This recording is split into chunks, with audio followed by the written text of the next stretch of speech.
So we are in step 3. Now, I've just been having an interesting conversation about sales and about being a salesman. Now, if you're watching this, then you're probably interested in the role of a salesman, or maybe being a salesman yourself. But I'm sure that you've kind of got thoughts about being a salesman. And, you know, being a salesman is not a positive word. Yeah, I wish it was. But the fact of the matter is that being a salesman, you know, I mean, I don't know what's better, being a policeman, being a tax accountant, or being a salesman, or which one is kind of at the bottom. But I think being a salesman is probably pretty low.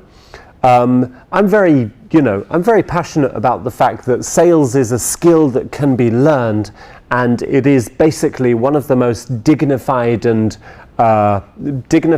important professions on the planet. Yeah, I mean on the planet. Yeah, okay, doctors and brain surgeons are very important. In fact, they're more important than salespeople. Teachers, primary school teachers, are more important than anything.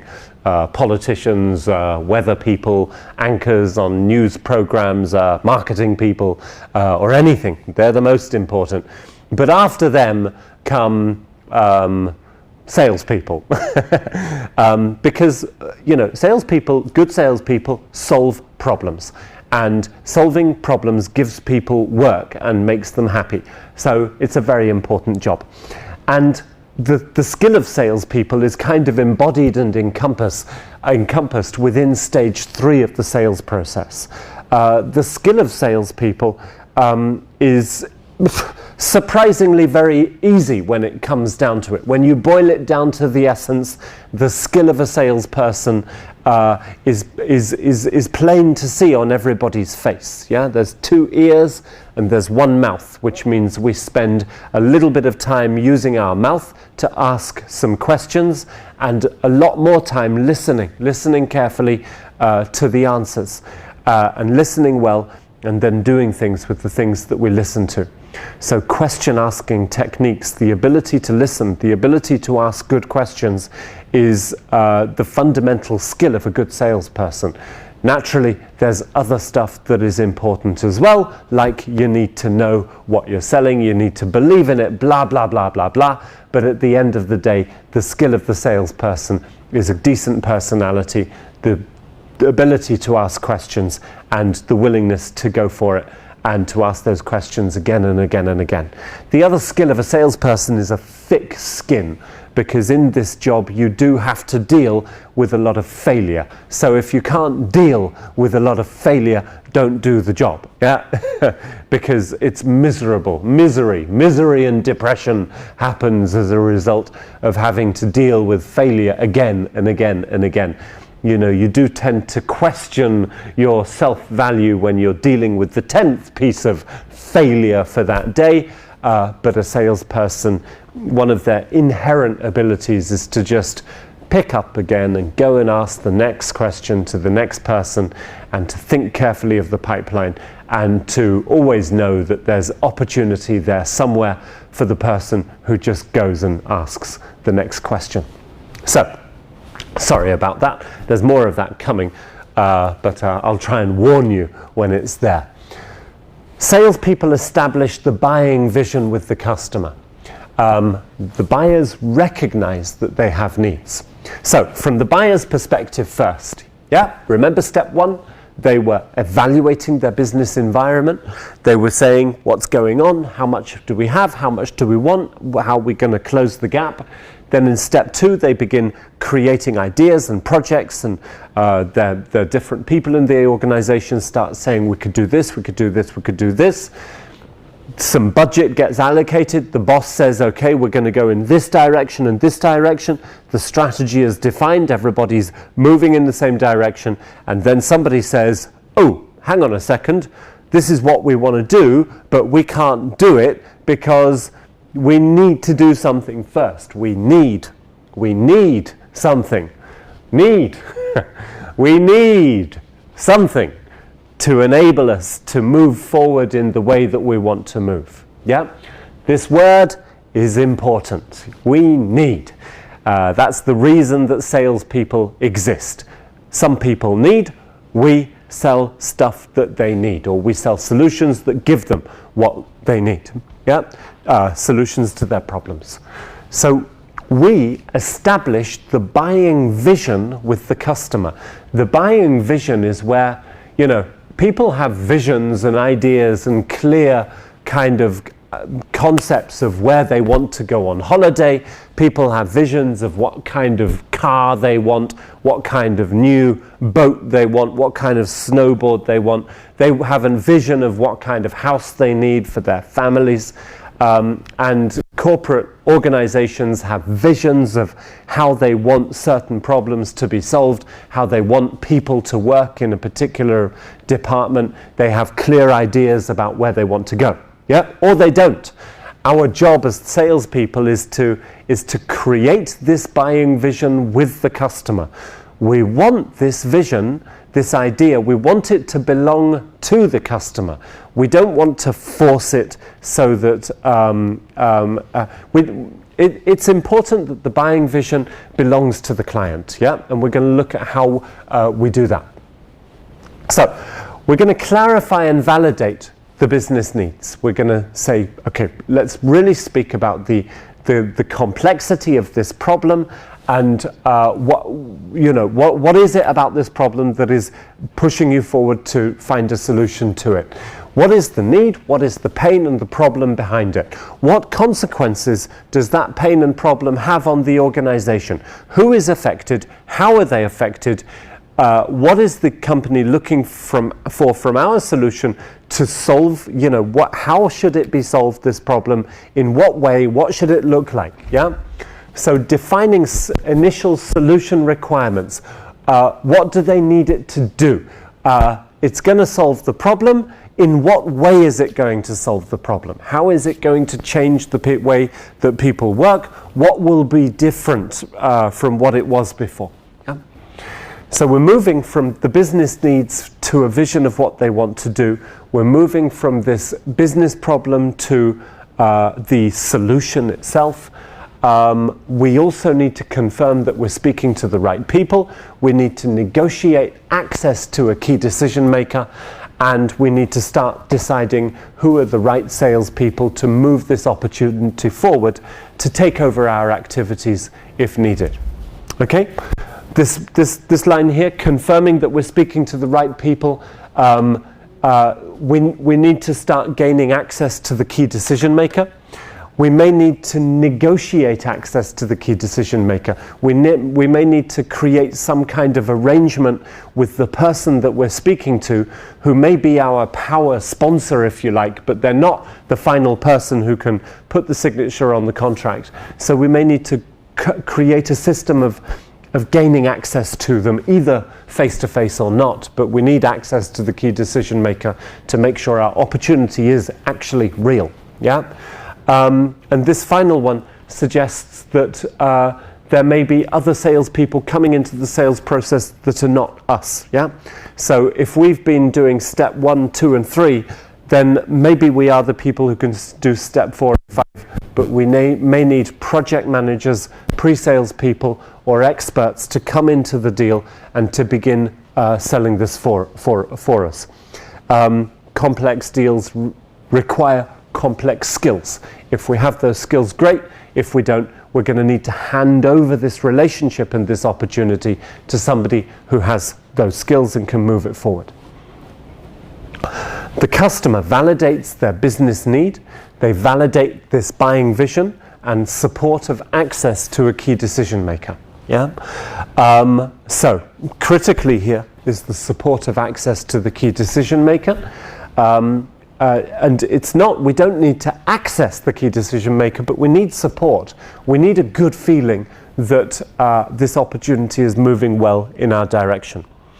The customer has validated their business needs. This is the proof steps. How do we prove that we've done step 3? They've validated their business needs. They've got a clear buying vision. You know what it is, and hopefully you've helped them create it. They've agreed to take you to the key decision maker. That's the ideal world. This second line, what happens if you have not created the vision with the key decision maker? Well, it's not a very good piece of news. You're probably in a very bad position, and you're going to lose the opportunity.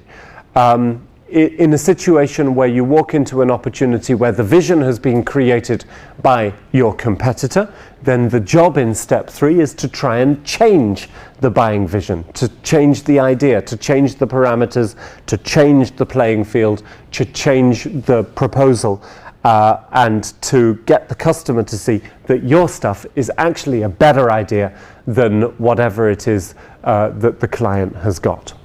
Okay? So, 2 tools. We're going to look at a tool called the EPIC model, which is a model which is designed to create vision with the clients. And we're going to use look at the Power Search Mail, which is a document which is designed to help us do this final point here, or this one, negotiating access to the key decision maker. If we look at the whole sales process, step 1, step 2, through to step 0, all of the parts of the sales process are effectively parts that are process oriented. They are supported, if you like, by documents, by fulfilling the information, or by filling the information into these documents will require lots of conversations with the customer. Those conversations will move the sale forward or not. Yeah, I'm not saying that the paperwork will fulfill the needs of your sales process for you, but the conversations that will be required to fill in that paperwork will move those sales forward. It's process oriented, if you like. It's the science of selling. Step 3 is the art of sales. It's the behavioral skill. It's the one-on-one discussion. It's really the fact that customers have problems that they want to solve. Are they willing to share those problems with you? And to what extent do they want to open up and share those problems with you? So there's a little bit of a psychologist in step 3. There's a little bit of being a priest. There's a little bit of good cop, bad cop. There's a little bit of strategy involved in thinking what questions are you going to ask and why. And there's a little bit of thick-skinnedness of always asking those questions that some people may feel uncomfortable about asking. But there is the reality that in a good sales conversation, the customer speaks more than the salesperson. Yeah, that is a very, very clear rule of sales. In a good sales conversation, they speak more than you do, which is why I find it very challenging sometimes to have good sales conversations, because I love the sound of my own voice. So that's really one of the goals of step 3, is to look at the construction of a good sales conversation and show you how this works, and to give you the platform to begin doing it yourself and moving into conversations so that you are running them and you're creating this buying vision with the customer. Another key concept, I normally don't like to say anything nice about the French at all, because I'm English. It's my job to make jokes about everybody on the planet, especially the French. But at this stage, there was a French philosopher or chemist or physicist, I think, called Blaise Pascal. And he said a couple of lines, he said a lot of very good stuff, but the stuff that relates 101 into the sales environment is basically along the following lines. People prefer to be convinced by their own arguments and not by the arguments of other people. Yeah? So people convince themselves, not the other way around. People use the ideas of other people in order to build rationale and justification for changing their own minds. But at the end of the day, you can't force somebody to think your products and services are fantastic. But you can, through a series of asking questions, get them to deal with their own perceptions and ideas so that they end up convincing themselves. A couple of very good friends and colleagues, old sales reps with grey hair. They've been around for hundreds and hundreds of years. They're prehistoric. They're old guys and old sales reps. And they have a very clear perception of what a good sales conversation is. And it's based on the word no. Yeah, they walk into any sales conversation looking for objections, and if they don't get these objections from their customers, they're not happy. They're not happy with the way the conversation is going. So they'll ask questions to get a rise out of the customer, not in an objectionable way and not in an aggressive way, but they will ask questions to get the customer to begin saying, hang on a second, this won't work. That's no good. I don't like that. That's not going to be any good for us. Because they know that this process of objecting and then having this objection handled well is also the process of the customer re-changing their thinking and thinking in a different way, which is in line with your products and services, or not. Yeah? Sometimes it will go the other way as well, but it will lead to a genuinely satisfactory conversation. Yeah? One of the goals for every salesperson is to bring value to every conversation that they have. The tools that we will look at in Step 3 are not only for Step 3. The question asking behavior and approach, and the objection handling behavior and approach, and the presentation skills behavior and approach that we look at in Step 3 is universal. It's used in every conversation, in every stage of the process. Yeah? And so it's important just to remember that Step 3 is about the art of sales, which means it's not only dedicated within this process step. We use it here because the job of Step 3 as a process stage is to create the buying vision. But the behavioral job of Step 3 represents the overall skill of a salesperson from a number of different angles and perspectives, and we're going to start exploring those different skills and behaviors now. Okay.